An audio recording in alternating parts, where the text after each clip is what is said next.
자기 집 마당 파는 사람들도 있고 벽 파는 사람도 있고 열심히 모았던 온 재산을 다 날려버린 사람 이야기도 나오고, 조선 사람들이 부자가 될 수 있는 방법은 그런 거밖에 없었던 거죠. 왜냐하면 이미 대부분의 부자들은 일본인들이었거든요.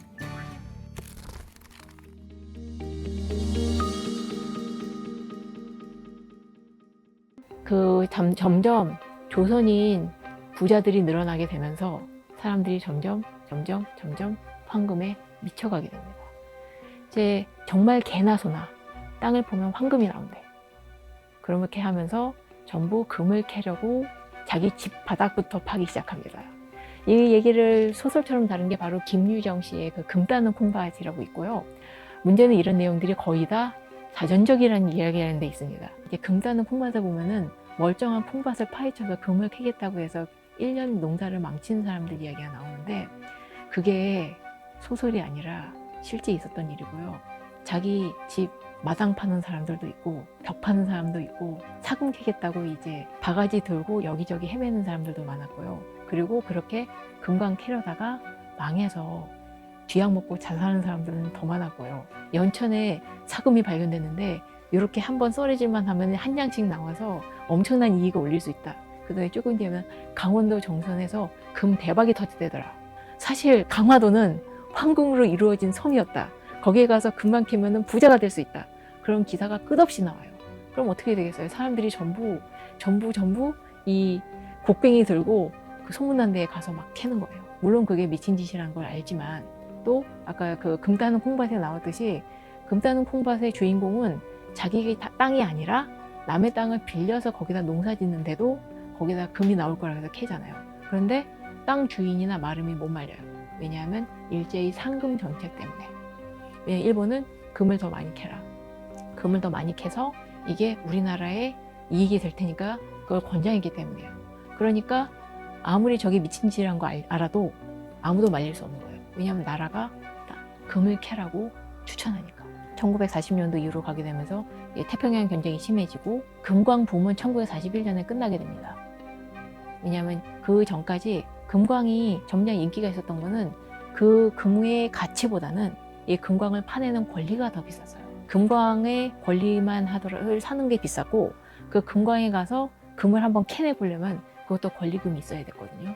그게 굉장히 비쌌는데, 그 이유는 아까 얘기한 대로 일본의 상금 정책 때문에 금을 더 많이 캐낼 수 있다고 여겨지는 가치가 매겨졌던 거기 때문에 이 가치가 점점 부풀어 오른 거죠. 처음에 그 삼성광산을 15만 원에 팔았다면 이게 점점 웃돈이 올라가서 이제 어떤 사람은 이제 300만 원을 줘도 이 금광 못 판다 라고 얘기가 나오는 거예요. 그런데 그게 진짜 그 금광이 정말 여기 금맥이 확실한지도 정확하지도 않고, 캐봐야지 알 수 있는 거고 아닐 수도 있는 건데, 다만 그 당시 일본은 어떻게든 금을 짜내려고 했기 때문에 금광을 크게 가치를 매겼던 거지, 진짜 금광이 그 가치가 있었던 거 아니거든요. 그렇기 때문에 1941년에 이제 일본이 미국과 본격적으로 전쟁하게 되면서 더 이상 상금 정책을 할 이유가 없어져 버리거든요. 그렇게 되면서 이제 모든 금광부가 갑자기 팍 꺼져버립니다. 보통 우리나라가 생각하면 우리나라 사람들은 전부 독립을 위해서 똘똘 뭉쳤을 거야 라고 생각합니다만, 이게 또 되게 보면 복잡해요. 그러니까 정말 독립을 위해서 애쓰고 온 재산을 바치고 생명까지 바친 분들은 분명히 있어요. 많이 있어요.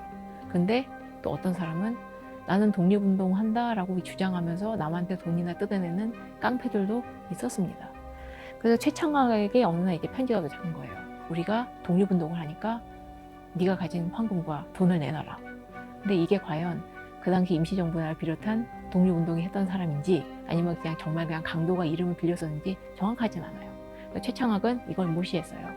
그렇게 되니까 어느 날 무장 강도가 한 일대가 최창학이 있던 그 삼성금광 일대를 덮칩니다. 그래서 당시 최창학이 당연히 일본인 경찰하고 친하게 지냈어요. 그 사람들이 독립군이라고 주장하는 무장 강도의 습격을 받아서 그 자리에서 살해당하고, 최창학은 숲으로 돌아가서 겨우 살아납니다.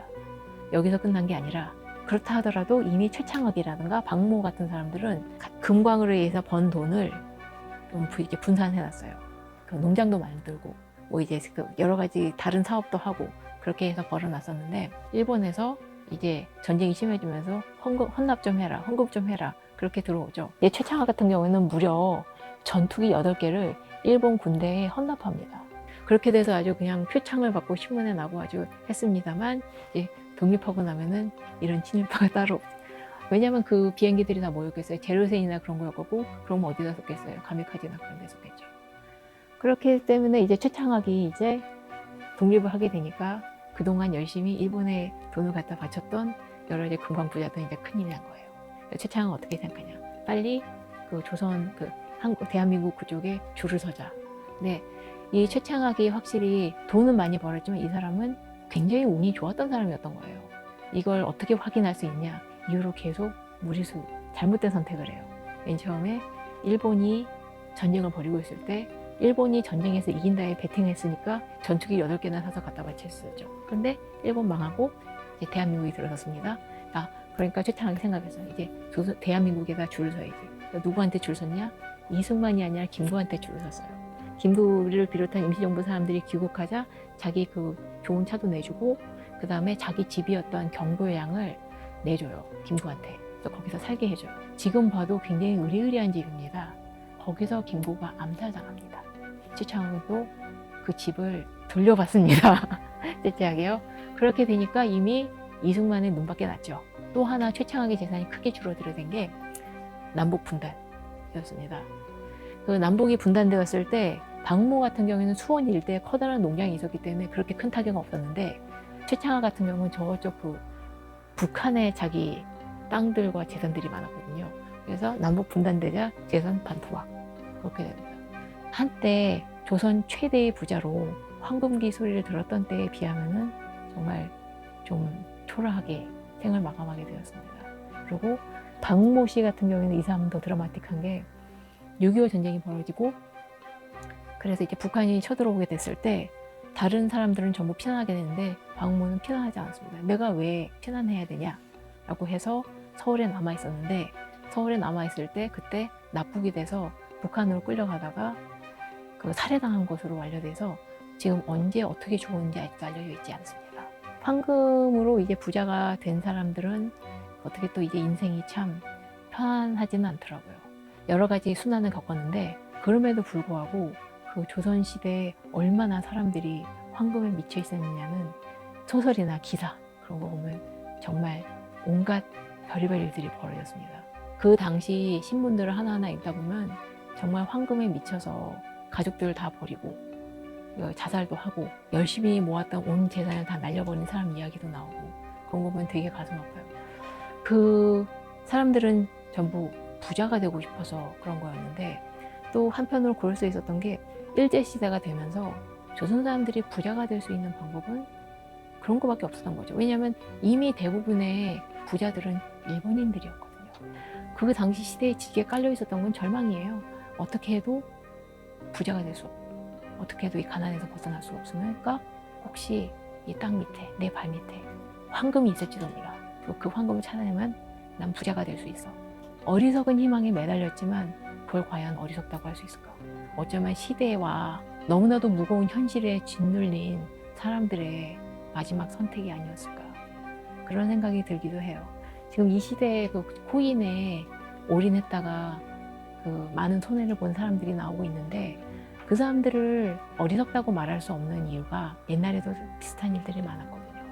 사실 역사는 진짜 항상 똑같은 일이 반복되진 않지만 비슷한 일이 계속되긴 하거든요. 저는 황금광 시대의 이 슬픈 사연들을 보면서 코인의 시대가 다시 오버랩되더라고요. 행운은 누구에게나 찾아오지 않고요.